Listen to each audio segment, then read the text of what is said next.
That's funny. Hello everybody, we are going to be getting ready to do our Ukulele Summer Institute, and so I'm going to go post the link over on the website.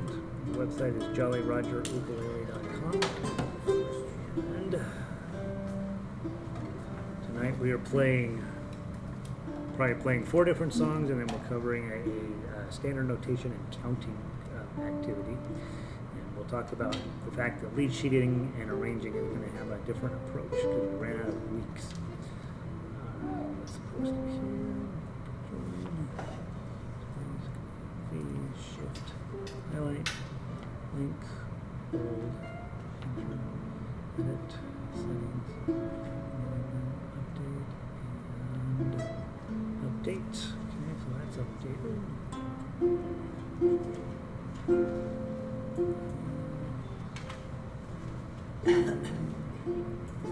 Hey Laurel, welcome in. Where's my mask? I know, right? Actually, I'm the one guy you can hang around with these days. I am officially unable to transmit the virus or receive the virus. I'm the perfect friend for everybody. Sound and video. I mean, really. I know. Like, I'm bulletproof for the next 60 days. I know. It's sad, but it's really a rough way to become that way. Yeah. Ukulele.com. Yeah, I tested every single day. 6, 7, 8, 9, 10, 11, 12, 13, and 14. It was the 14th day before it finally cleared. Really? Yeah. That's amazing. Yeah. I had a friend, she said it took her 2 weeks, or 2 full weeks, and then it took another 2 more weeks for her to get rid of her symptoms. See, my symptoms have gone away. So. Oh, that's good. Yeah, so they say as long as you don't have a fever, you're fine, but still, you're like, I'm not going out in public if I'm coughing and sneezing and any of that, because people don't want to be anywhere near you. Yeah. Sarah had a cold in December. Yeah. I was hardly out of bed for 13 days. Yeah. Tested negative. Yeah. I mean, the stuff that we get these days is bad, I mean, it is tough stuff. Before I went to both concerts, I tested. Yeah.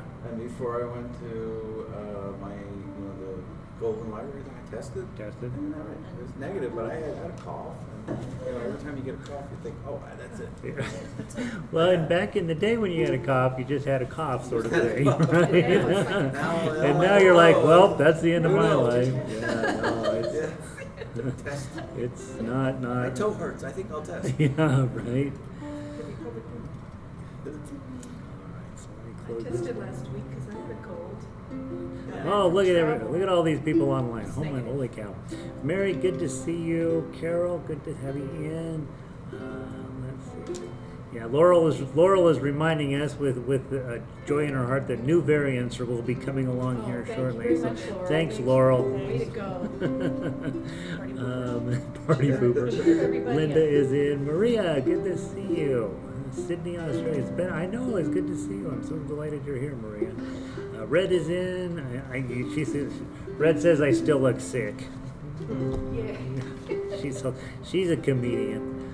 Let's see. She's one of those Hollywood types. Diane, good busy evening. Let's see. Yep, I'm online and good to see you guys. Michelle, good to see you. Straight out of Thornton. Okay. I know you're watching hockey in one eyeball and this in the other eyeball. Jacqueline, good to see you. Rita, hi, how are you? Okay, Janice is in from good Mary. God, the whole Australian continent is here. Good to see you guys. Sandy, Northern Michigan, 105 degrees today, you guys. Terrible. Philip, good to see you, my man. All right. I know. Well, at least in Australia, you guys are coming out of winter, right? Well, no, you're right in the middle of winter.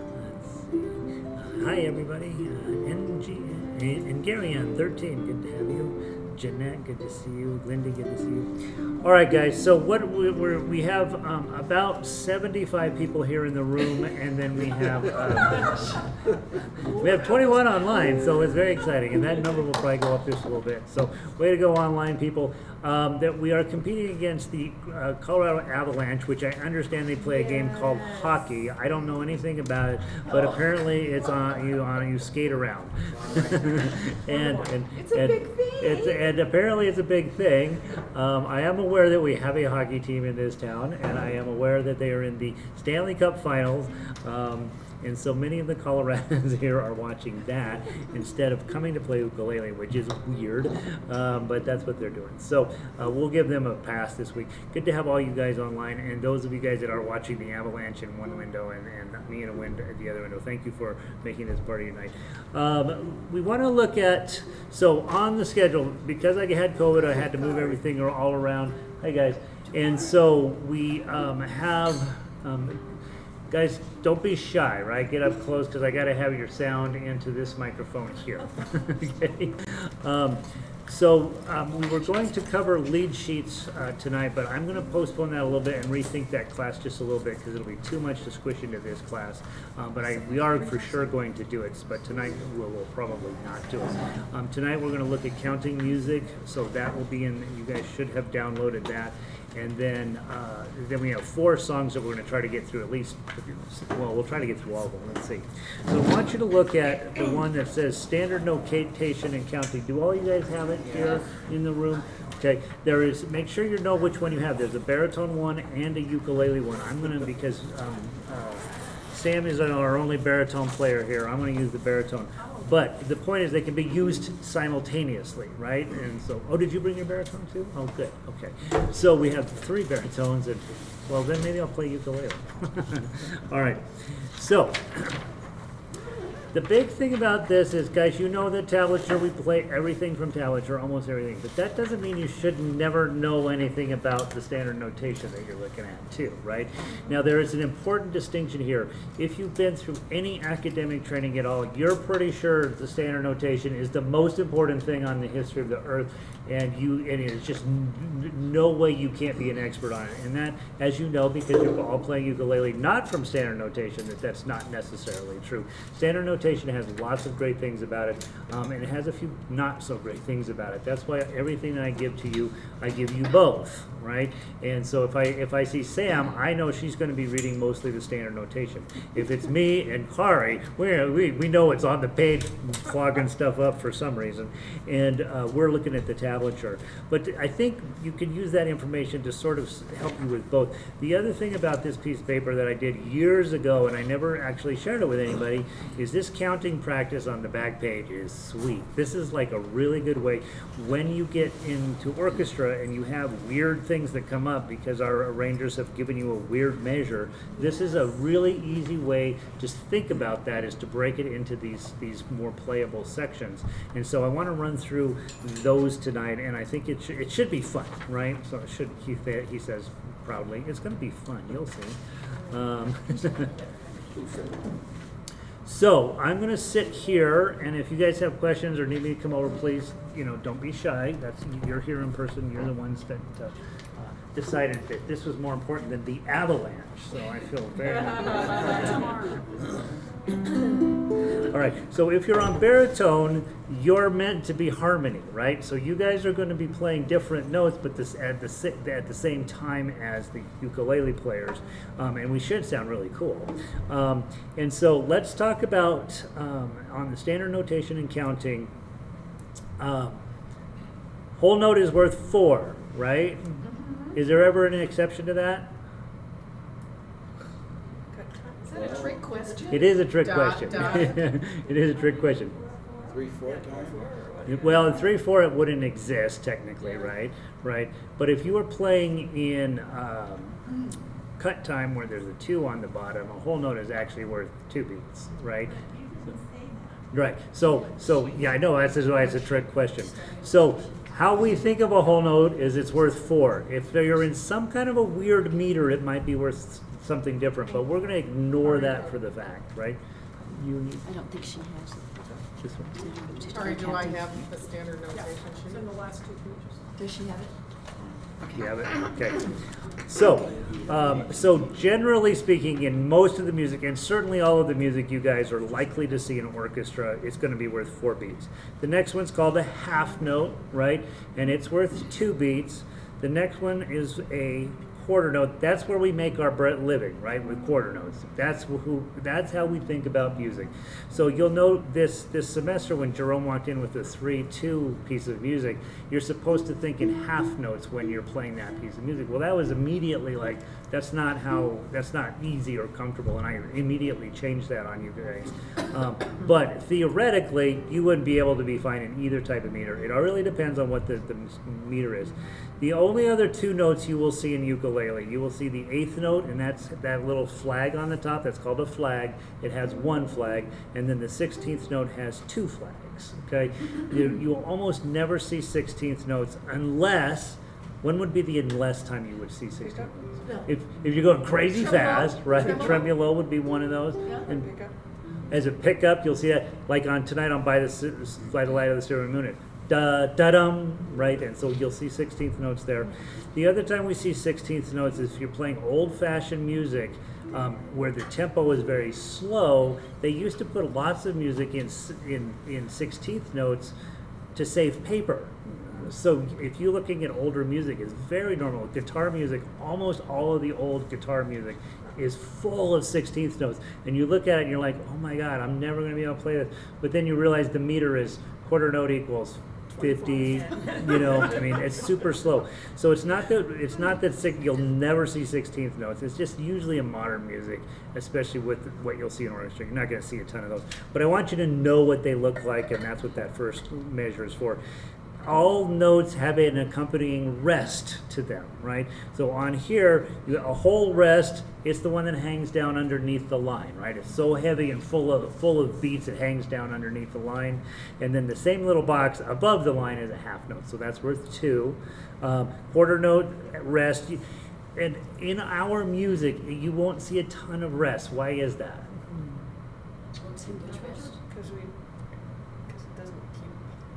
Because we don't keep going anyway, right? I mean, our instrument doesn't have any sustain anyway.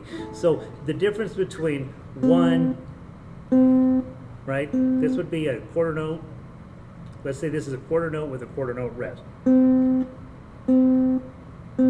Right? But if you would play that on ukulele and orchestra, what you're really going to play is,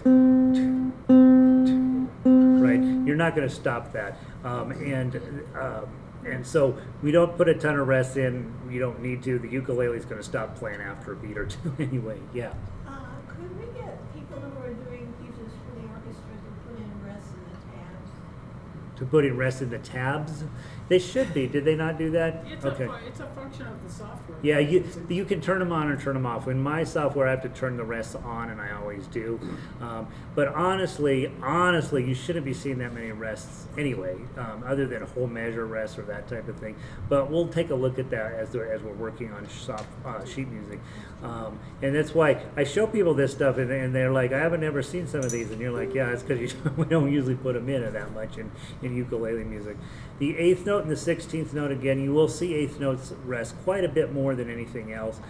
You'll rarely see a 16th note rest unless the first, it's pretty unusual to see that. Let's see, a couple more people checking in. Patricia, good to see you. Linda and the other Linda. My gosh, we have a lot of Lindas in tonight. All right, dots and slurs and ties, very, very different things, right? Measure 3, the first note and the next 2 notes are all the same thing, okay? So a half note with a dot after it is worth 3 beats. That little dot tells you it's worth 50% more than you think, okay? So that a half note is worth 2. With the dot, it's now worth 3, okay? That is exactly the same thing as the next thing, which is a half note tied to a quarter note, okay? So those are identical notations, all right? Little pop question, why would you use one over another? The first one's way easier to read, generally. When you're a newer musician, for sure, the first one's way easier to read. But what do you think, why would you put a tie on something? Going to the next measure. Sometimes going to this next measure is the usual place you'll see that. There's a half note and we want to tie that. You'll see that tonight, I think, in Kumbaya, where we tie over into the next measure, right? And so that happens normally. The other reason you'll see it mostly in my music and mostly not in other people's music, and I learned this from Sam of all people. If a half note, if you're in 4/4 time and the half note happens on beat 2, it carries over into beat 3, right? But in 4/4 time, you really want to know where beat 3 is as a musician. And so we will tend to put two tied quarter notes so that you can see visually on the paper where beat 3 is. It's questionable whether it's helpful or not, but it is sort of how we like to think when you're a musician. You want to know where beat 3 is in 4/4 time, and so a lot of times using a tie is how we do that. On measure 4, that's now we do quarter notes, right? So a quarter note with a dot is now worth 1.5 beats, and that is identical to a quarter note tied to an eighth note. So those are exactly the same piece of notation. Cool. Okay, is that helpful? Okay. The important thing in measure 5, you have a dotted quarter note and another dotted quarter note, and what appears to be a tie, but that's not a tie. That's called a slur. And how does a slur look? I mean, what is the point of a slur? If you're a vocalist, Kari, what do you do with a slur? You're wending your way down to the next Sort step. of, yeah, you're wending your way. I love that. Sort of, it's a swoosh. Yeah, whoa, and you can go up as well. Oh, yeah, Okay, yeah. I do that. So it's one continuous note, right? It's one continuous note, but it has two different pitches. And so it's important when you see a swoosh, this is telling you play the C note and then play a B note and keep them nice and smooth, right? Run them together. You'll notice on the tablature it says 3 goes to 2. So in that case, rather than playing 3 and then 2, right, you're going to play 3 and slide it down to 2, okay? Or you might put both a middle finger and an index finger here. You're going to pluck the 3 and then pull the 3 off, and then it becomes the 2. That's how, okay, I spent this entire year working on slurs on guitar. This is what we did, right? This is my job, right, is to get these right. So that slur there, on ukulele, you'll see it sometimes. There'll be a slur and it switches strings. That's not a legitimate slur. It's not possible to slur on ukulele between strings, but you can do it on a single string. Yeah. Is that the same thing as a hammer on or hammer off? What this is, okay, hammer on, hammer off. That's a good question. So a slur going down is a pull off. A pull off. Okay, slur going up is a hammer on. Hammer on. That's exactly what you're looking at. That's exact. So in standard notation, this is exactly what it looks like.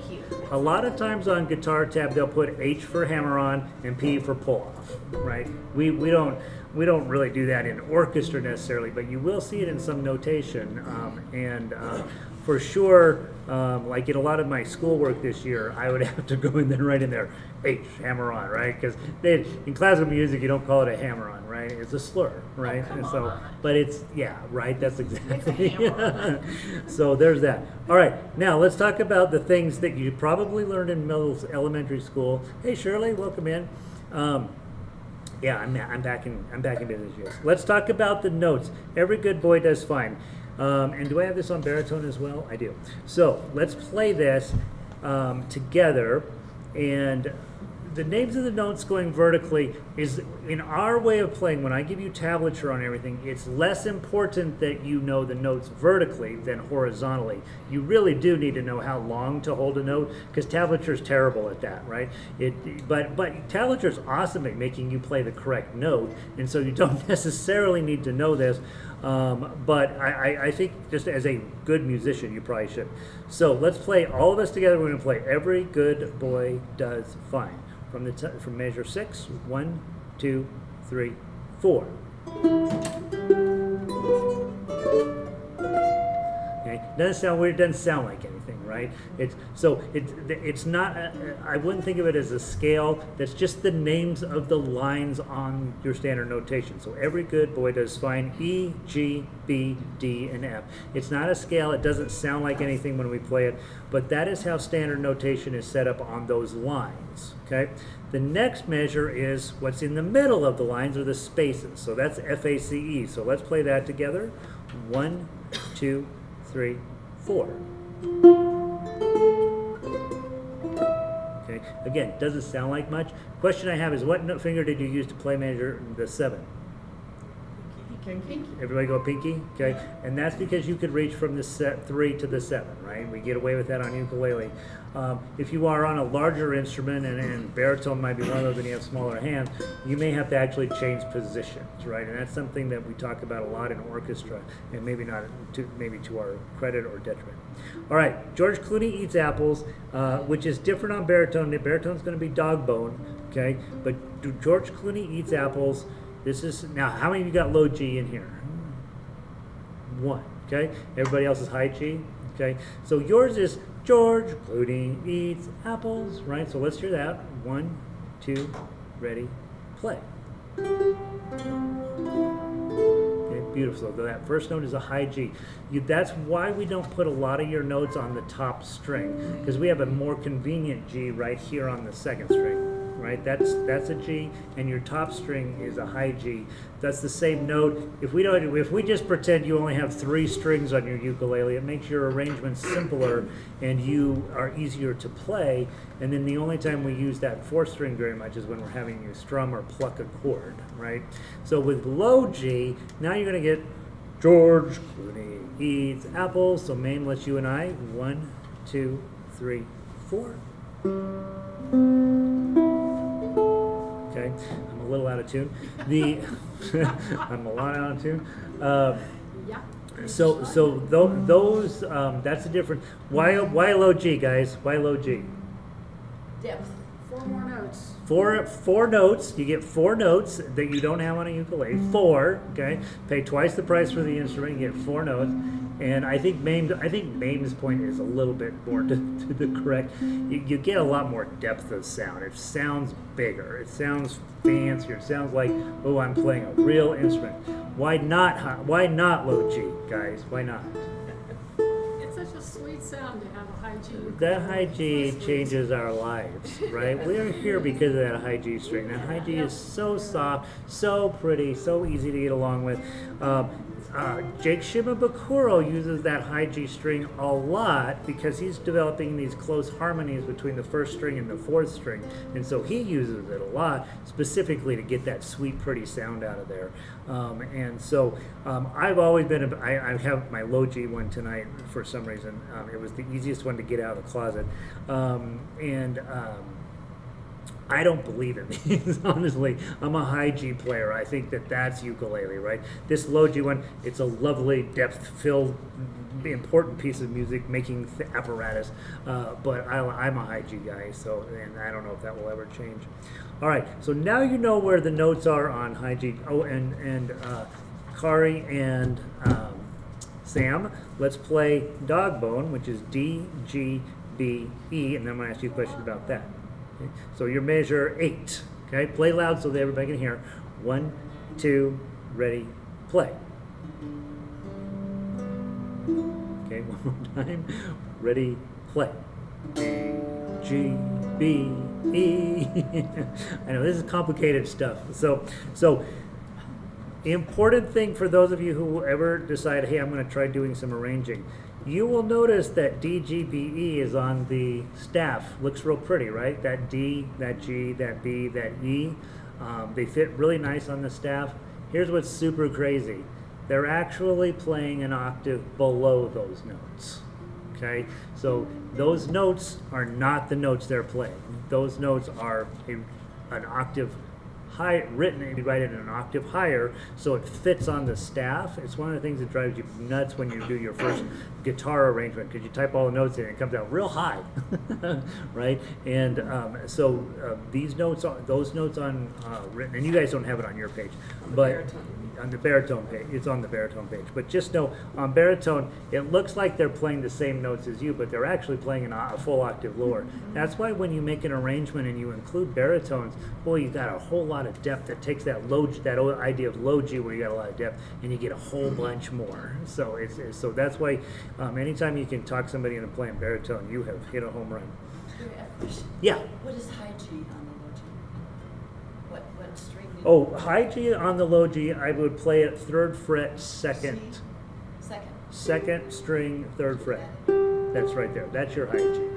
So a lot of like when you see back when we used to do this, Debbie would tune up the whole orchestra, and she always had a low G. So when she got to high G, this is how she would do it, right? And so dum bum bum bum. So that's how you do it on a low G. Yeah, great question. All right, guys, let's play a scale. We're gonna play C, D, E, F, G, A, B, C, and then come back down B, A, G, F, E, D, C. Okay, and again, you have your tablature here, and all of us are just be looking at that and playing it, right? Yeah. But it's not unwise to start to associate those places on your instrument with where these notes are on the standard notation, because there'll come a point when you want to play some song that you learned back when you were a teenager. A few of you are a little bit beyond your teenage years, right? And but you still have this one song that you love, and you go back to this old guitar book that you got back in the 70s, and it doesn't have tablature, it just has standard notation, and it'd be nice to be able to just read those notes. And so you kind of have to force yourself into a little habit of, all right, here are my notes, here's what they look like on this tab. What is the one thing that's very clear on the standard notation about what you're about to play? What is super clear? There's no measures, right? That's so you know it's one continuous thought. Okay. What else do you notice about it? Sharps or flats. There's no sharps or flats, right? We don't even know what those are if we're tablature players. Okay. What else do we notice? All quarter notes, right? So consistency of time is very important, and I think there's one last thing to notice. You're going to be rising and falling, right? You can kind of see that in the tablature, but as tablature gets more complex, that ends up getting obscured. Standard notation is great at telling you what the overall pitch is going to feel like. If it's going rising action, we generally play a little louder. Falling action, we tend to play a little bit more quietly. And so, so theoretically, if you were playing just this, you'd be building, building, building, and then decrescendoing. We don't generally do that with scales. So with scales, we try to keep it exactly the same all the way through. Okay, so let's play together. The baritones, you guys have a much different feeling. Baritones are going to be they're going to be changing. They're going to play the first few notes in first position, and then they got to slide up to fifth position to play their section, right? And so you'll see over here, Elizabeth will be down here, and then all of a sudden she's out here, right? Whereas on ukulele, we play the entire thing in first position. Okay, let me make sure I'm in tune. I had this in some crazy tuning, I don't even know what it was, and I have not quite gotten it to cooperate. Here we go. From the top, not too fast. 1, 2, 3, 4.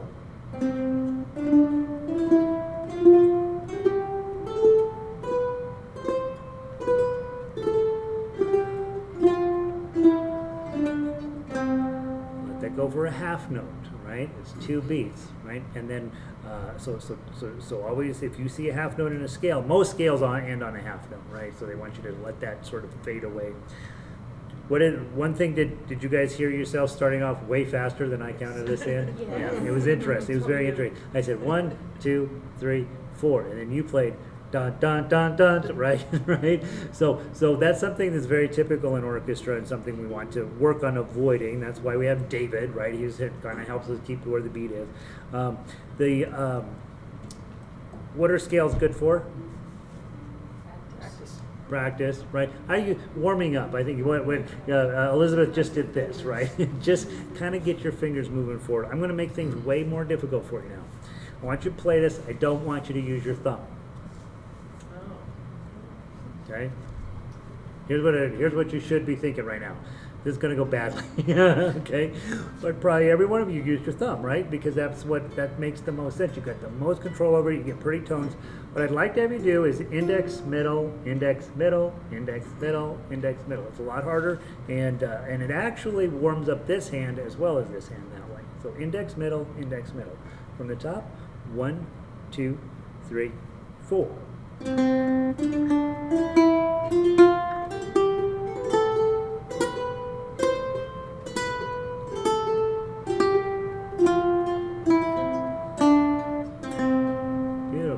How'd we do? A lot harder that way, right? Right. But again, it's something that we want to be doing is teaching all of our fingers good behaviors, teach all of you should be really good with your thumb. We play a lot of melody, right? And you're probably really good with your thumb. But there's lots of times, especially if you've got any kind of arpeggio patterns in your music, where you need to have good control over these other three fingers. By the way, those of you with some background, do you know the names of the fingers in Spanish? Okay. You gotta know, it's weird. You have to know this actually. When you see on sheet music, if you see a P, that's your thumb. That's pulgar, which is thumb in Spanish, right? Indice, I think. I don't know how to pronounce it. Indice. I always say index, okay? Meditio, right? Middle, right? And then this is just exactly what you think. A. It means annular, right? And I'm sure I'm pronouncing all those words incorrectly. P-I-M-A. And if you go get any old-fashioned guitar book, that's exactly on one of the very first pages. It'll show a picture of your hand. Yeah, you've seen that picture, and it says P-I-M-A. And you're like, What is that? why are they doing that, right? Now, at this point in the world, we could call it T-I-M-R, right? We could do that. But they don't do that because tradition, right? All these guitar players had to learn. Tradition. Yeah, right. They had to learn P-I-M-A, and so we're stuck with it, right? And, yeah, well, it's the same thing when you see modern music and somebody has written in an Italian term up there, and you're like, why? Is anybody from Italy ever going to play this? You can write slow down, and it means the same thing as ritardando, right? But we put ritardando on there because it's tradition, right? Yeah. So why did we only use these two fingers instead of all three? And I don't know which ones I was supposed to use on which string. Exactly. Okay. So Yeah, that messed with my mind too. so the question is, hey, we just use IM. I'm not sure which ones to use on which strings. But now theoretically, I said use IM, right? And that means just always change the string for every note. Change your finger for every note. Oh, okay. I am, I am, I am, I am, I am, I am, I am, I. And you notice I just use one string because I didn't want to mess it up, right? So that's one way to practice. You could also, and let's try it. Let's use all three fingers now. I am A. I am A. Let's see what happens, okay? It's much harder. Okay? 1, 2, 3, 4. So I am A, I am A, am A, am I, da, da, da, da, da. I messed it up too, right? So it's a fun thing to practice. When do we use the pinky? Never. In super modern, ultra complex, high level concert guitar, they occasionally use their pinky, but no. That's what you used to hold on to the damn. That's what you used to hold on to the Yeah, instrument, right? So another thing that I saw a long time ago, and I use is I use my thumb for the first two strings. Yeah. And then the other, index middle for Yep. the bottom Yep. two. Yep. For me, that's more comfortable. Yeah, and for me, my comfort zone is I put index, middle, and ring here, and then my thumb is on the fourth string. But the problem with assigning that as a standard thing to do is that now my ring finger is on the first string. It's the most important string. I got my dumbest finger on the most important string, so that's probably not a great idea. So then if I assign it like you were saying, hey, thumb here on the third string, index and middle, these two fingers are going to be in charge of those two strings. My thumb will be in charge of these other two strings. That works out pretty well on ukulele, actually. And in guitar, that's sort of how it's done as well. Sort of those the deeper strings, we tend to use our thumb, and on these we tend to. But I think with ukulele, my first thought would be, hey, thumb on the C string, and then let the other two here. Now you'll use your ring finger when you have to, sort of thing. But this will cover 90% of your playing, just like that. But don't think of it as like I'm always going to do it this way, because I think depending on the song and the situation, you would end up changing some of that. Have we talked about scales enough? In traditional music education, scales are super important because of piano players. On piano, you really do have to do your scales to get because every scale is totally different, and there's like 6 major groupings and all this stuff, and so you have to do them a lot. I would say on our instrument, scales are not that important. I think it's more important for you to play music. I know I'm speaking heresy to the academic community, but honestly, because we can't get 2 full scales on this anyway, 2 full octaves of scales. It feels like, all right, I did that scale. So if I want to do a C sharp, I just move everything up 1 fret, and then I do it there. And then if I want to do, I just move everything up 1 more fret. So I don't necessarily think, other than knowing what a scale is and what its use is for, I'm not positive that I'd spend a ton of time using that as an everyday activity. Yeah. I really like the arpeggios, though. Why did we stop doing them in orchestra? Time. We just didn't have time. Yeah, the arpeggios, which we will get to next Down week. to an hour. Yeah. That's what Yeah, we went from an hour and a half to an hour. But was that a COVID thing that we're only doing an hour? Or Yeah, something? so yeah, we may this Might get fall back to go it. back to a little bit longer rehearsals. I do think those, and I'm going to make a big deal out of them next week. Those arpeggios, I wrote them for myself to learn how to play this thing, and it turns out they're wonderful, right? been And working on them. you know, and I can't. Yeah. I tell everybody you should be doing these, right? And I have had a few people do them, but I know when I went over to school this fall, my right hand was set. We didn't spend any time talking about my right hand because I'm really good at arpeggios on this instrument. That means I'm really good at arpeggios on all stringed instruments. And like when I watch Kari and she's doing all this Travis picking stuff, I don't have to be mesmerized by this magical thing she's doing. She's doing an arpeggio. It's just fancy picking, right? And so so next week we are going to do some arpeggio stuff, and I think I really do. I would love to get back to that.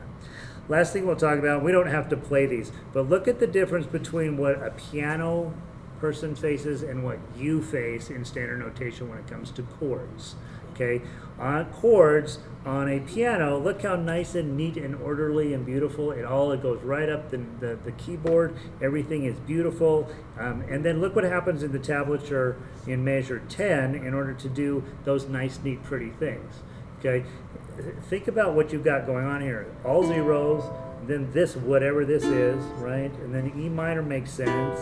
Then you got 3-5-5, right? And then 5-7-7, and then 7-8-9, whatever the heck, right? And then 8-10-11, right? 8-10-11, and then 10-12-12. Okay, so for us with our instrument, that standard notation is not like, it is deceiving how difficult that is to play. On piano, no problem. Blanc, blanc, blanc, blanc, right? You just go right up there with your chord. But on ukulele, that's really hard to do. So that's where measure 11 comes in. And it's as crazy on baritone as it is on ukulele, but this is for high G. This is what your notes look like to pull off the same thing. C chord, D minor, E minor, F, G, A minor, B diminished, and C, and that's the C with the bar chord. So I'd like to take 1 minute to run through that.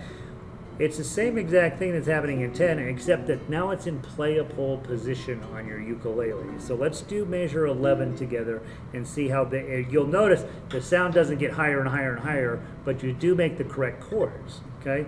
And you may not know all these chords, and you're about to learn which chords you don't know, okay? Here we go, from the top, from measure 11, sorry. 1, 2, 3, 4. C, G minor, E, F, G, A minor, there's the hard one, B diminished, and a bar chord, C. Okay. Has anybody ever made a bar chord that sounds like this? Have you ever done that? Okay. And do you get super sad and want to switch instruments, right? Okay. I hope that I've sent the message loud and clear. When this happens, that's how you played at that time. That's exactly how you played your bar chord at that moment. It's fine. Just play it that way, right? At some point, it comes in like this. But I tell you, I've been playing 20 years, and I still occasionally get, right? Because, it happens, whatever. All right, so that standard notation on this side is really designed to have you start thinking about what those dots are about and how they relate to tablature. On the back side, we're not going to have time to go through this whole thing. But here's the thing that I want you to for sure do, okay? on the internet, this is an internet thing, so it's super funny. You can count music 1, 2, 3, 4, like in measure 14, right? 4 quarter notes, 1, 2, 3, 4. Measure 15, you can count it as 1 and 2 and 3 and 4 and, right? That's how you're taught in school. But if you're remember back when you learned how to ski and we had snowplow and straightforward, now they call them French fries and they changed, they I pie. Make a pie, make French fries. Make a pie, make French fries. Now, what as a kid, what are you going to learn faster? You know, parallel and whatever this is, right? You know what it is? Snowplow. It's pizza pie. That's Pizza what pie. it's like. Pizza pie. Yeah, pizza. Make a pizza, French fries. Pizza, French fries. So this is so much cooler. You can do this really in real music. So look at measure. Let's say measure 23. It would be correctly counted as 1 and 2, 3, 4. Right? 1 and 2, 3, 4. The problem with us as ukulele players on tablature is you have lots of ones you're trying to figure out where they are with your fingers. You have lots of 2s, lots of 3s, lots of 4s. Your tablature is full of all these numbers, and then you're also counting 1 and 2 and 1 and 2 and 1 and 2, 3, 4, right? And then in addition to that, here's Gary up at the conductor scan, and he's counting something appears to be completely different than what you're playing, right? And so it gets really confusing. Whereas if you got to that measure and you thought cinnamon oatmeal, Did you make these up? No, I found them on the internet. I wish I I made was them. gonna say, did you slave over this? Aren't they beautiful? This is Honestly, I great. wish I had thought this up. This is brilliant. Blueberry Okay, and if you don't like cinnamon oatmeal, and you see a measure that looks like that, you think barbecue chicken, right? Barbecue chicken. It really does work. Now, what I would suggest at home is you take each measure and play through it multiple times. So let's do that. Let's just do 23 together, okay? Pizza pie 3/4 time. Way to go, Nikki. They call it pizza. Yeah, we got it. Yeah, thank you guys. All right, so measure 23. We're going to play measure 23 over and over and over. I want you the first time we play it 1 and 2, 3, 4. Next time I want you to play cinnamon oatmeal, and the third time through play barbecue chicken. Okay, and say it aloud. Okay, ukulele players, I just put you on the C string. Baritones, what did I put you guys on? On the G string? You're on the G string. Okay. Yeah, so we'll sound great together. Okay. So I count on the beats, right? 1, 2, 3, 4. But you have other notes that come in between the beats, right? So here we go. 3 times through. 1, 2, 3, 4. Whoops, I'm sorry. I counted you into 3. It's Nikki's fault. She said pizza pie 3/4 time. Nikki. All right. So it's 4 beat counting. 1, 2, 3, 4. 1 and 2, 3, 4. Cinnamon oatmeal, barbecue chicken, right? And so you could, when you get sheet music now and there's tablature and it's all weird and crazy, like look at the tablature there. That tells you nothing. Right? It says you're going to hit a whole bunch of zeros. That tells you absolutely nothing. The tablature's weakness is that you do not know how long to hold the notes. Okay? It says 0, 0, 0, 0, 0. Right? That's why I messed it up, because I was just started thinking like, man, that's terrible down there. But if you look at the standard notation, it's really, really clear what you're supposed to do. And so that's why, as a player, when you get new music, it does you a whole lot of good to think about.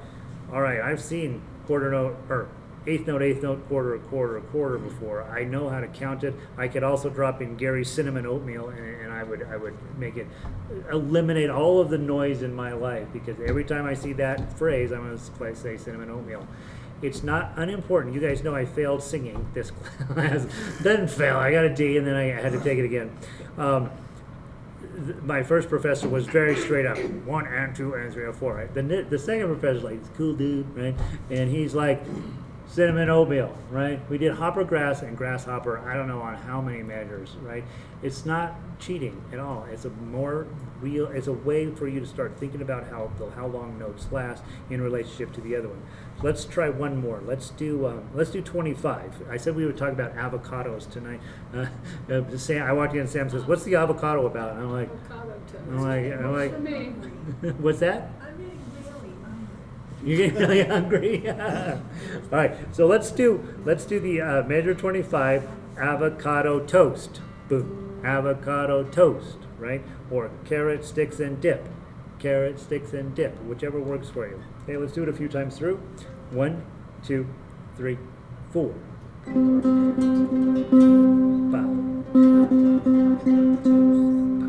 Carrot sticks and dip, right? Dun, dun. It's kind of fun, right? So do those over and over, and I would suggest picking one or the other, right? Knowing how to count music, when we talk in orchestra, we're always going to talk in numbers. But if you've already thought it through, and you're like we're doing an instrumental piece, and the arranger has not put lyrics down for you, you can toss lyrics in right there. If your lyric, if the sheet music says, oh, it's 4/8 notes and a half note, you can write an avocado toast, even if the song is, the Beach Boys or whatever, right? You can just write in avocado toast, and then you're going to play it right every single time. So I find this actually super helpful. I have my favorites in here. I way like carrot sticks and dip more than avocado toast, but you can pick your own cheese. The hard one was 26. I had cheese ravioli or beef ravioli, so I guess you pick. I had used 2 or 3 different ones off the internet that I had found, and I thought they were just brilliant. And so I gave you what I thought were the best ones that really work.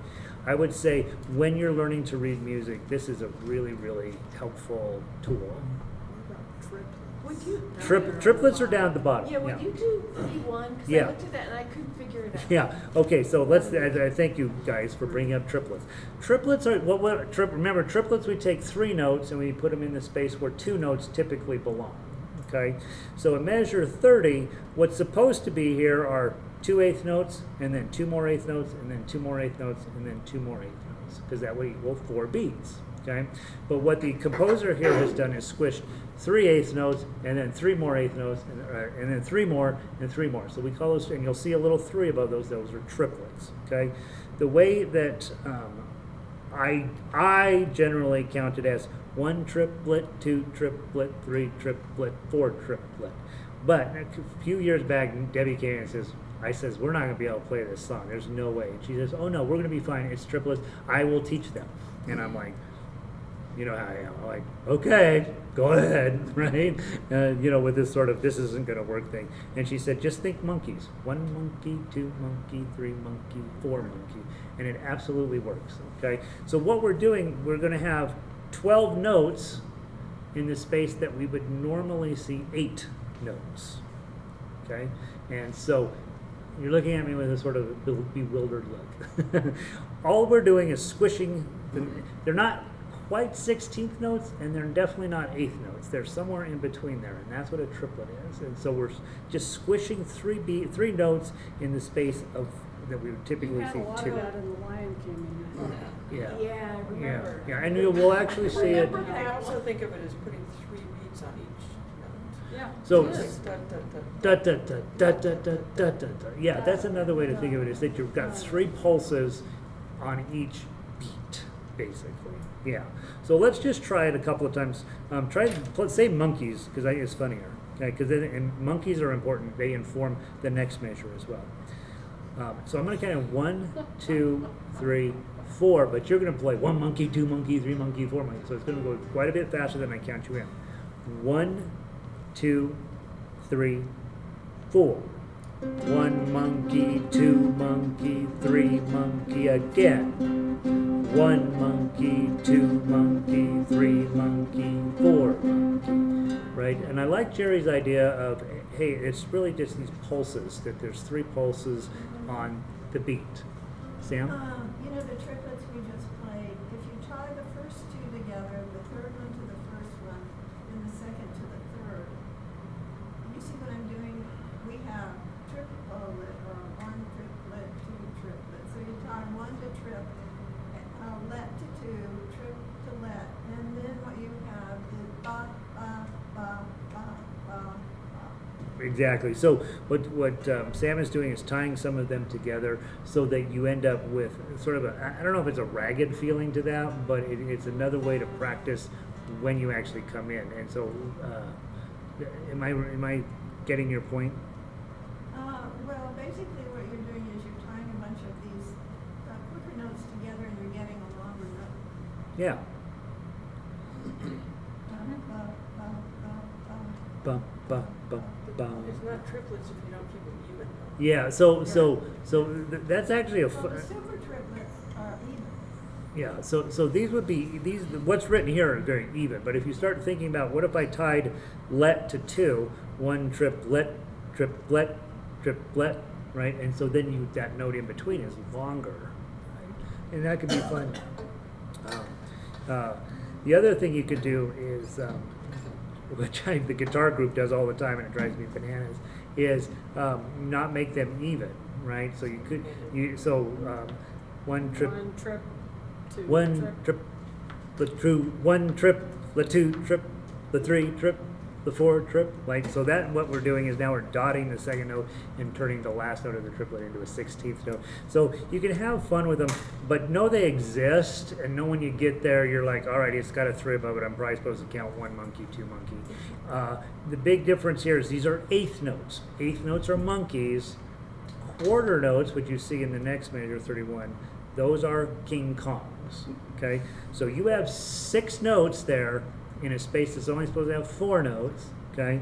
So 1 King Kong, and then notice that your second grouping is 3 King Kong, because beat number 3 is happening at the end of this first set of King Kongs. So it's 1 King Kong, 3 King Kong, 1 King Kong, 3 King Kong.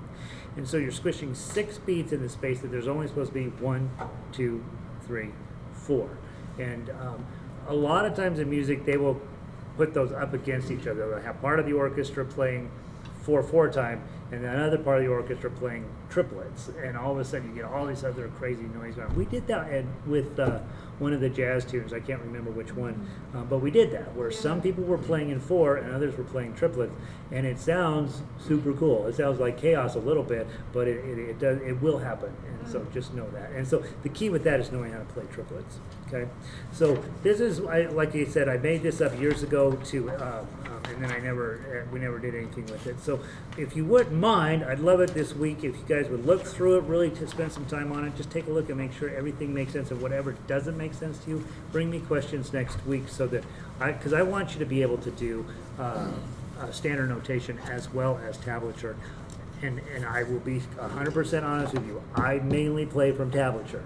However, I've also usually written the song, right? And so I write them in standard notation, but I play them with tablature. But that's because I already have gotten really solid on the standard notation. So don't think one substitutes for the other. They work together in harmony. And if you are able to get at least the important information off of standard notation, I think it'll make your playing much better. I think you'll get much better much more quickly. All right, Sam, did you decide which is the easier of the 2 songs to play tonight? Kumbaya. All right. So let's grab your Kumbaya papers. Those of you guys at home, we're going to switch over to Kumbaya. And can somebody give me an update on the avalanche score? I'd appreciate that. Janice says she's hungry now, right? Oh, sorry, they're down 42 now. Oh, they're now 42? Uh-oh. Well, Okay. they want to win in Denver. Yeah, exactly. That's They why want they're to doing get this. Stanley Cup in Denver. Also, they don't care what's going on, right? They can lose one game. They Right. need to lose one game. Oh, yeah, so they want to win here. All right, guys, online, you're looking at Kumbaya, and I got people freaked out on me right away. What did they freak out about? The guitar line? Guitar line. What's the you're the worst, right? Why don't I care that it's guitar and not baritone ukulele? They're the same. They're tuned the same. They're tuned the same. The only difference is 4/2 lightning. Except some of those notes Thank you, we guys. can't play. What's that? We can't play some of those. So if you can't play the note, what do you treat that as? A rest. A rest. It becomes a rest, right? Or if you're really good, you transpose it up an octave and grab that note anyway, right? But you're not going to be playing anything other than the melody because we're going to be doing an instant orchestration. Okay, so if you are on baritone, where's your melody? The top note of each of those things on the tab, right? So if I'm baritone, I'm thinking 1 0 3 3 3 3 3 5 5 3. and then there's this arpeggio, and I got those notes on my instrument, right? 201. I've got those 4 strings, so I can play those, right? But the melody is sitting on the top of a guitar tab. That's why, as much sheet music as I write, there's billions of more pieces of music out there, but they almost are always written for guitar. Well, if you have a baritone, you can play all of that music. You absolutely can, because you're going to put as much of the chord as your instrument has, right? A lot of times you're missing a couple of those notes on the bottom of the chord. But for the most part, you can play directly from this. And so it just, as a brief little example, and I'm not here to prove that I can play stuff, but if I grab my baritone, let's see if this is in tune. I tuned everything up before class, so we'll see what state it is.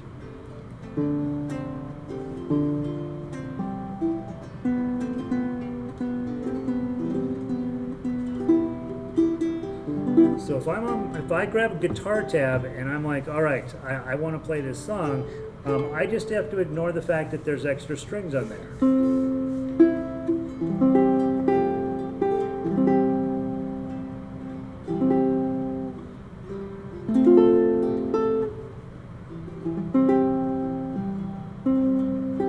So I've just now played guitar music using a baritone ukulele. Question, could you do that exact same thing on a regular ukulele? Yeah, different key. It's in a different key, but yes, you can. So if you decide, hey man, I bought that guitar book back in 1967 and it had tablature on it, and I remember liking those songs, you can go play those on your ukulele. You really can. You can really go play just standard tablature on your ukulele. You're in a different key than it says, right? But it'll work just fine. It'll absolutely work just fine. And so I say this all the time, and it seems doesn't get it seems like it doesn't sink in necessarily, but you guys have the ability to play all tablature. Well, and it's because the space, the relationship between the strings is the same. The relationship between the strings is the same, okay? Not the same key, but So the that's why relationship when is the I same. teach ukulele, all of a sudden you can play 2 different types of banjos, you can play 2 different types of ukuleles, you can play guitar. All of those instruments are all Is that have. a mandolin too? You cannot play mandolin, right? Right? And it's interesting because it's tuned in fifths. It's tuned in fifths where we're tuned in fourths, right? And also you can't play banjo. Banjo has the regular traditional Got banjo. 5 strings. It's got 5 strings and they tune it weird. I shouldn't be judgmental, but it's tuned where the chords on a banjo are unique to the banjo, a standard traditional banjo. Now a tenor banjo, which is tuned like a baritone ukulele, it's just a gigantic baritone ukulele is all it is, and so you can play that from baritone tabs. Mine isn't necessarily twangier. I think that because that twang on a banjo comes a lot from the 5th string. It's a high-pitched G string, and so the old tenor banjos have a tendency to sound a little guitar-like. Actually, yeah, mine's Well, pretty you see mellow. that Rihanna Gibbons, she plays that. Rihanna Gibbons, she's got this old style banjo, and, Yeah. and the fretboard is like this long. Yeah. And it's just Yeah. amazing. Yeah, there's these banjo players are an interesting group. We mess around a little on ukulele. They mess around a lot on banjos. There's all sorts of different types. So again, the fact that it's guitar tab, the takeaway is you guys can play all guitar tab. You guys can play whether you're on ukulele or on baritone. You can do this, and it's just there's. We have many hundreds of pieces of music, but if there's a piece of music that's not there, you can go get guitar tab and you can play it. It'll be in the wrong key if you're on ukulele, but you can still get away with it. Now, more importantly, we have real ukulele tab here, right? So you're going to play that. If I told you we're only going to play the melody on ukulele, what are your notes? The top ones. Again, the top ones, right? So 0, 0, 3, 3, 3, 3. 3 0 3 0 3 0 3 3 0 3 3 3 3. Okay, and then that extra 3 there is just for decoration, right? So you have your melody there, or you can read the standard notation if you're getting good at that, right? Sam probably will. She'll be reading standard notation on hers, and she doesn't need the tab is irrelevant to her. Okay, so what I'd like to do, and then let's talk chords. When do you play chords usually? You wanna see? If you're going to sing, usually. Sam? When you play the chords, the guitar chords on this, Yeah. you still need the left two. The left two strings, yeah, those are just gone. So if you look at the C chord on a guitar tab, it has an extra dot, right? And so you just know I don't have that string, so I don't have to play that, right? Same thing with the F chord. You know, on baritone, it's basically your B flat, right? And so, but on guitar, there's all these extra strings. It's why people quit guitar. It's because of the F chord. And on baritone, you're just like, oh, I just got to play a B flat from the ukulele, and so you just ignore all of the stuff on the left two strings. So you don't need baritone music or ukulele music. Now on this is a bad example because most of my harmonica music, I don't put the ukulele chords in there and make you go look it up. But if this wasn't up here, do you know, if you're on ukulele, do you know a C chord? Yes. Yeah. Without thinking about it, do you know your C chord? Yes. Of course you do. Okay. Do you know your F chord? Yes. Okay. Do you know your E minor? Yes. Okay, that sometimes trips people up. It's possible to not know that. And so I think a lot of times it doesn't hurt you at all. If I go down to Denver ukulele community to their strum along, they know their chords, man. They are good at that, right? When us as an orchestra, we are pretty good at dealing with super weird chords, but we don't know them all just automatically, right? We want them written down. And so there's a difference in approach there that is important. It's now 5-2. Guys, I don't think I want any more updates. Isn't that funny? I don't even care, but it's like, I want them to win, you know? All right, so what I want to do is I want to first run through chords and make sure you guys know how the song goes. That's how I start every song. Is I'm looking, all right, I think I know the chords. I think I know how it goes. You guys can sing with me, and let's play this. I'm going to use the baritone. Okay, just chords. Okay, just chords. Okay, and the hard thing here is ukulele players. These chord shapes are not yours. They're wrong, right? So you're only looking at the name of the chord, right? Okay, right. Again, this is a way. This summer, my goal is to give you where you play from any piece of music. You don't care. It doesn't have to be from Gary. It could be any piece of music. You know how to attack it. Okay, so you got the wrong chord shapes for ukulele, but you got the right chord names, so make sure you're just playing the chord names, okay? So from the top, I'm going to sing. You guys know that's never a good thing. First note is, what's my first note here? Somewhere in there, okay? Sing with me. 1, 2. Someone's crying, my Lord. F chord. Kumbaya. I grabbed the wrong instrument. Someone's crying, my Lord. Kumbaya. 2, 3, 4, 1, 2. Someone's crying, my Lord. 1, 2, Kumbaya. Oh Lord, oh Kumbaya. 2, 3, 4, rest and repeat. Singers. Okay, we were talking about slurs earlier, right? Slurs and ties. This is a great example of what you're looking at. Like if you look at the tie between measure 1 and 2, exactly what you were saying. We got a tie between measures, right? So if I'm singing that note, someone's crying, my Lord, that's going to last 4 beats, right?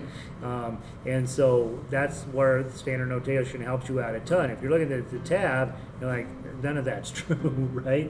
So that one long beat is for the singer. Same thing, measure 3, measure 6, measure 7, measure 9 has all these ties. Here's where things get interesting. Measure 11. How's the singer going to handle ya? Right? You see this slur there. They start at a G, then they slur down to an E, and then they slur down to a C. Okay? Now if you're on ukulele and you're trying to do that, you got to find your G note way up here. Good. Oh, I'm on a baritone. So here's my C. Okay, so G's here. Right, da da dum. Okay, and so you would spend a little bit of time as a singer trying to get that right. Most singers they get close and they don't really Make it up. Yeah, right, they make it up. But you can't slur that on a ukulele because those notes are on different strings. Unless you start way up here at the high end of your neck and then bring it down on the same string. Okay, so but singers are real comfy with that.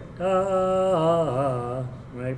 And then notice that there's the slur followed by a tie, that ya, that's going to carry 4 beats over into measure 12. Okay? Same thing at the beginning of 13, Lord, and then that carries over. So just be aware when you're looking at a piece of sheet music, that kind of a slur is super important to a singer. As ukulele players, we probably don't care about that, right? We're not going to play it that way anyway, right? There. Okay, so we know our chords, and we know how it goes. So now we don't sing, okay? Now we don't sing. Let's play just the melody, okay? Just the melody. So if you're on ukulele, just the top note of everything, okay?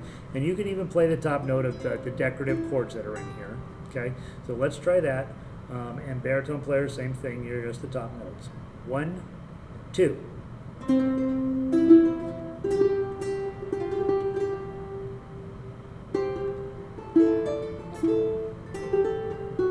Whoops, 2, 0, 1, 3.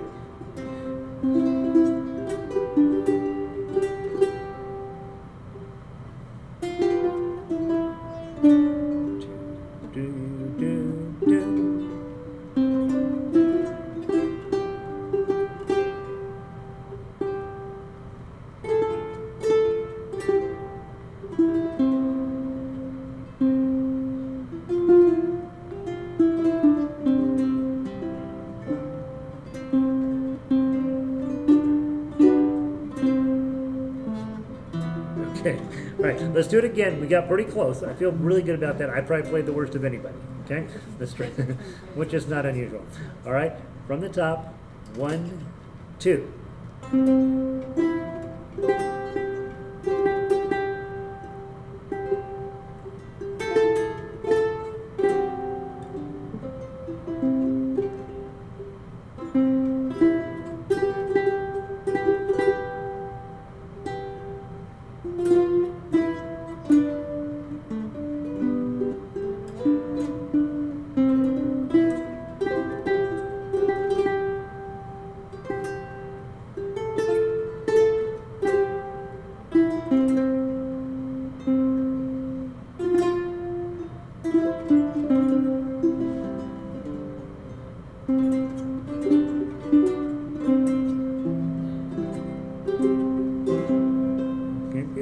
Okay, so now we know how the melody goes, right?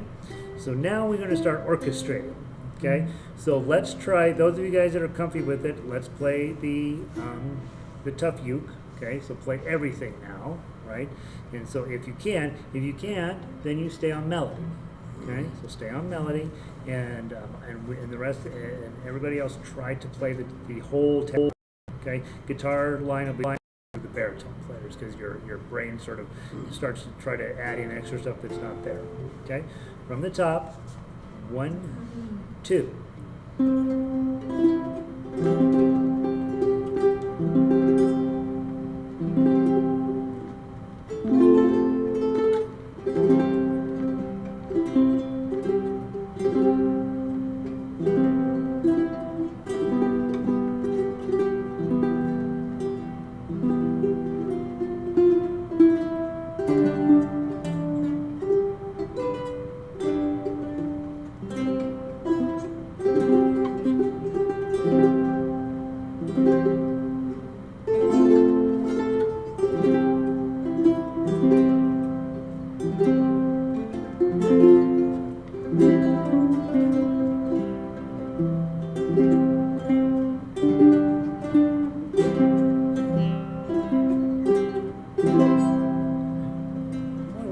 pretty good, right? I have a small but mighty crew here. How are we sounding at home? It's now 6-2.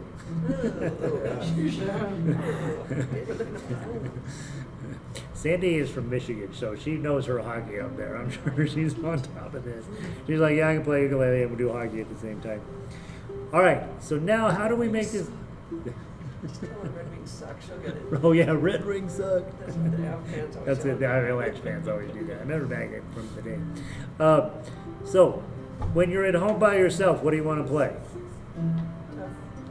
We want to play tough, right? Because that's everything, right? That's the chords, that's the melody, everything sounds beautiful. What's the hardest thing to play at home?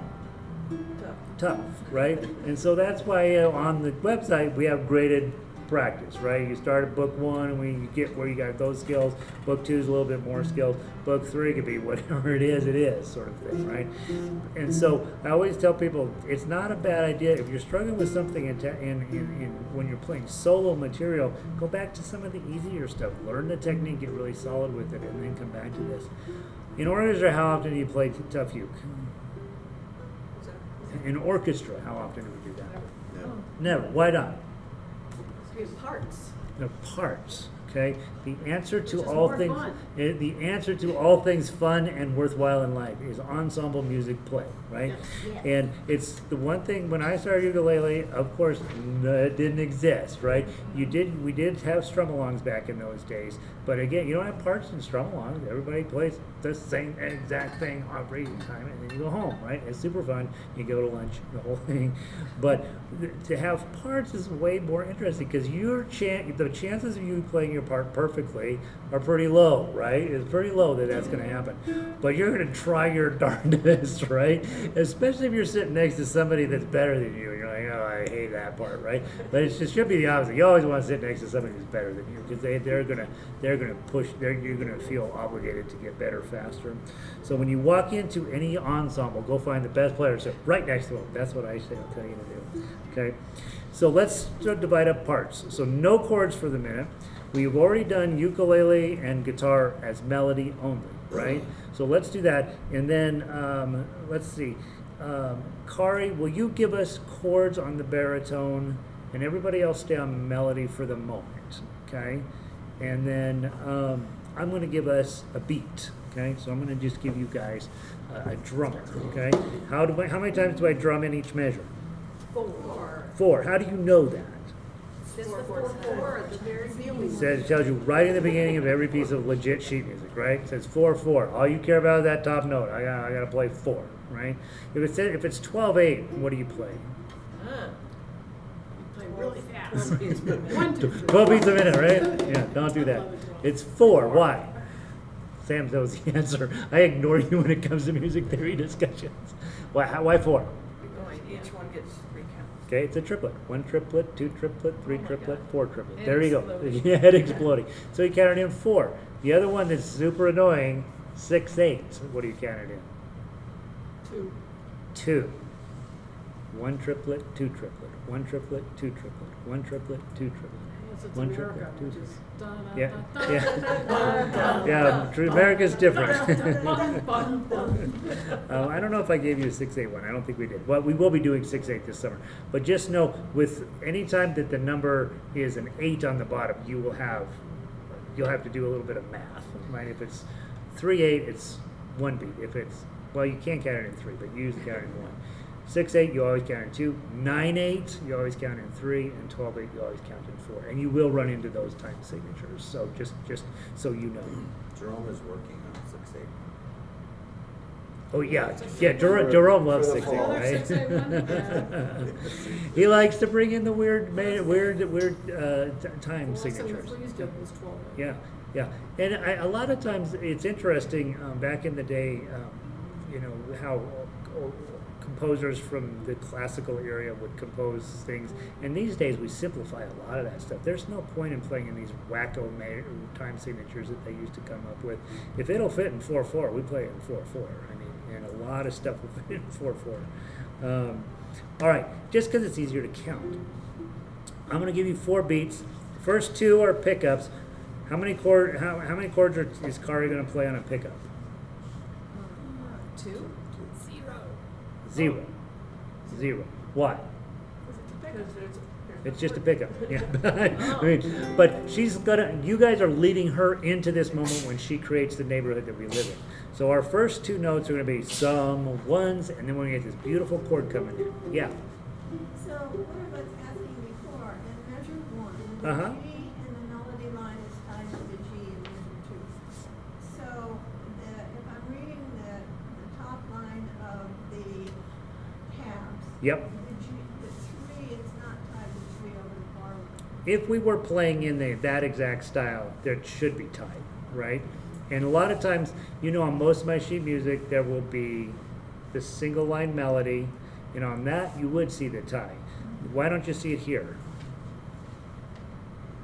Because if you're doing the tough uke, then no One one's and singing. 3, we're getting chords on. So correctly, the 3 should be tied there between measure 1 and 2 because the melody stays the same. But in this piece of music, that ukulele is being used also for tough uke reasons, and it's needing to drop in a chord right there. So that's why it's not tied. So you can hit it again, and truthfully, you can hit a whole chord there, right? It would sound like.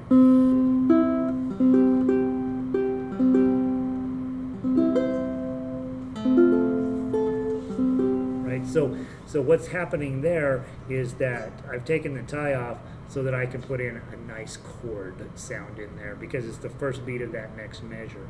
But could you tie that 3 if you felt like, it's really important for me to carry the melody through? Yeah. Yeah. And typically in classical guitar, that would be tied.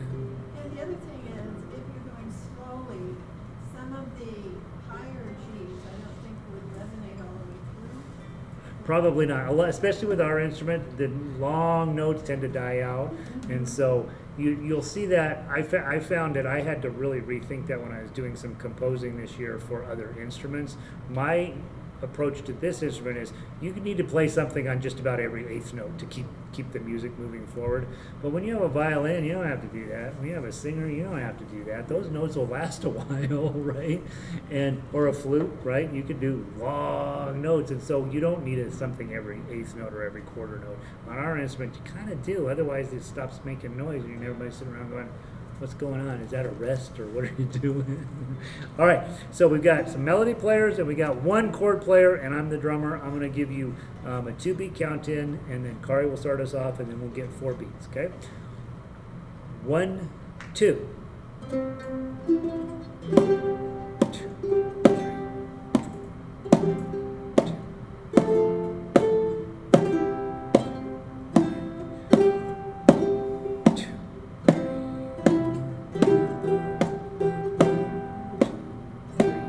4. Nice.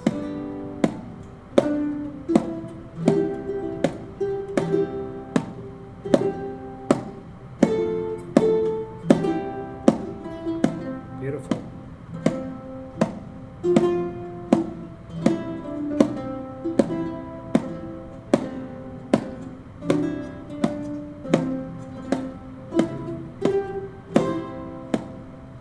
And then we would repeat, right? All right, so what did we hear? What were things that sounded really nice? The extra notes. The extra notes sound nice, right? Right? Really cool. Also, what I heard very clearly is you guys know how to play this song. The melody sounded really solid. Like I really know it. So when I know that, all right, as an arranger, I'm thinking, all right, I got enough melody. I'm going to pull a few of those people off and I'm going to put them to work.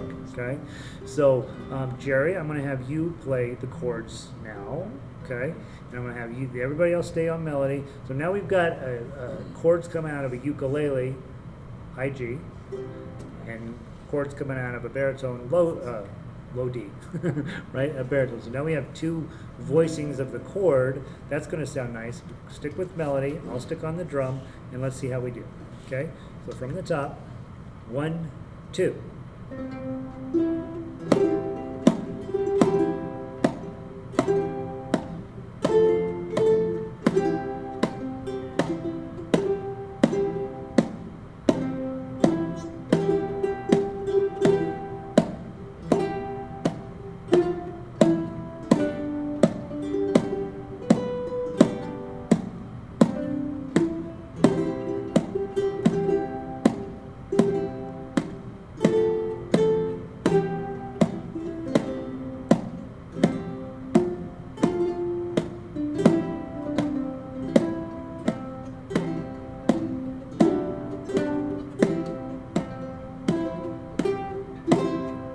P, beautiful. So now we're getting a little more complex sounding chords, right? Bob, how you feeling about tough X? Tough uke? No? I guess I can try it. Give it a try. So we're going to add that in. And now I'm going to add in, I'm going to get rid of the drum because you guys got good timing. What is the drum? What's another word for a drummer? Percussionist. What is the percussionist job? Keep time. What's another thing you can use to keep time at your house? Metronome. How often do you use a metronome? I'm learning. Okay. Here's the truth. Okay. Elizabeth just said every single time I play, right? Every single time. The rest of us were like, I don't know, right? So metronomes. There's good and bad, and I will tell you, I feel very strong about this. I don't think you should use a metronome during most of the time you're practicing until that song is really under your belt and you really know how to play that song. Now bring the metronome in to clean up the mess you're creating with your timing, right? So if I'm playing this and I'm at home, I'm not using a metronome until I can play this thing pretty solid. Like I really know how to play. Then I'm going to bring a metronome in and I'm going to find out some of the eighth notes I'm turning into quarter notes and some of them I'm turning the quarter note into eighth notes, and I'm always coming in early on the pickups and all this stuff. That's what the metronome does, is it sort of double checks that you are doing it. I wouldn't waste my time with a metronome until I'm pretty good at the song. That's how I feel about that. You use one basically everything you play all the time, Sam, is that? I get to a little bit every day. A little bit every day, okay. The places where I tend to go for dotted quarters. Dotted quarters, yeah. Long notes. Long notes are tough You on get you. lost in long notes. Yeah, long notes I always feel like not only a little bit of metronome is going to help you, but counting them aloud or for sure saying them in your head. Well, isn't that part of it because the ukulele just doesn't have that much sustain? Yeah, you So think you gotta, about, like, keep yeah, on counting you whatever think you do, right. someone's crying, my lord, 2, 3, 4. Well, your ukulele's done playing that a long time before it's time to come back in. And if you're looking at tablature, the next note is already sitting there waiting for you. You're like, well, I'm going to get started, right? And all players do that, not even in good players, right? Because we just get in a hurry. So, yeah. All right. I'm bringing in yet another voicing, okay? All right, I brought one. Okay. All right. Who's going to do the pickups now? Melody player, harmonica's on melody, okay, so I will join the melody players, and then you guys do whatever you can. We got Bob on tough uke, we got 2 chord players, we got some melody players, okay. Try tough uke. What's that? Is it okay if I try tough uke? You could add in tough uke, sure. Yes, because we have enough good other ones, okay. So then we will have, and then I will, well, this will be our drum, okay. I don't know if I can hear it online. Here we go. James Hill one time gave a whole seminar on this stomping thing that he was learning up in Nova Scotia. And I sat through that and I'm like, I am never doing that. And see, it was useful. And here I am, right? By the way, you guys know that I teach harmonica. This whole summer we'll be using a lot of the harmonica sheet music just because it's already set up for ensemble play, and so it's not a bad idea for you to get a C harmonica to mess around with the tablature, because again, you see on the diatonic lineup here, it's just numbers, right? So there's nothing to learn here. It's just make sure you blow into the right numbers. From the top, 1, 2.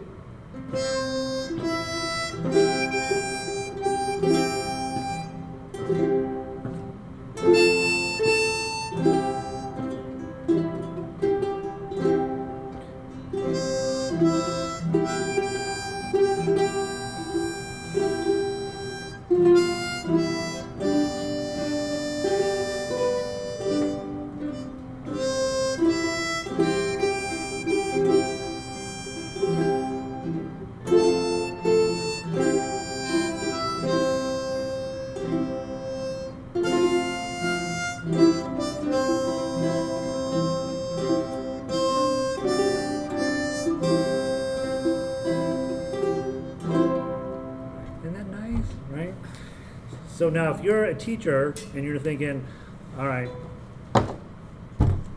what can I do with this? Can you create a whole entire arrangement for your class no matter what they're playing? right? And you have one sheet of paper. It's taken us a full hour just to put this one piece of music together. But we had all sorts of cool stuff going on. So I just now looked at the time and I'm like, whoops. So next week we'll continue on with some of the other pieces of music. We won't spend near as much time talking about stuff. Next week I'm going to run over some arpeggio stuff, and then we will create arrangements for all these others. And next week we'll have more players here because there'll be less avalanche going on probably. I don't know their schedule. Maybe there will be. But so thank you guys for being here. I'm sorry I kept you later than I realized. Thank you, Gary. Yeah. Yeah. So and again, Are we gonna get an orchestra back for an hour and a half? Yes. I think we probably will this fall. Yeah, There's not enough time. we really had to push hard to get it all in an hour. You guys did a great job, I thought, honestly, for there were a number of songs that were of questionable, had been composed a little bit questionably. I thought you guys did an amazing job with some really tough, challenging stuff, and so, but with 1 hour less, I know you guys felt kind of pressured, right? Yeah. And so this fall we will do, we'll talk about it, but I think now that we know how to manage our health, we should be Hopefully, fine. yeah. All right, guys. Sorry about the avalanche. Not going so well, it looks like. And thank you guys for being online. And I'll see all of you all next Monday night. That's Peace. that's what I heard. Yeah.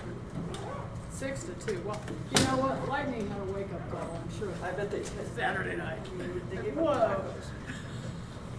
They got their dignity smashed. Yeah. Bad.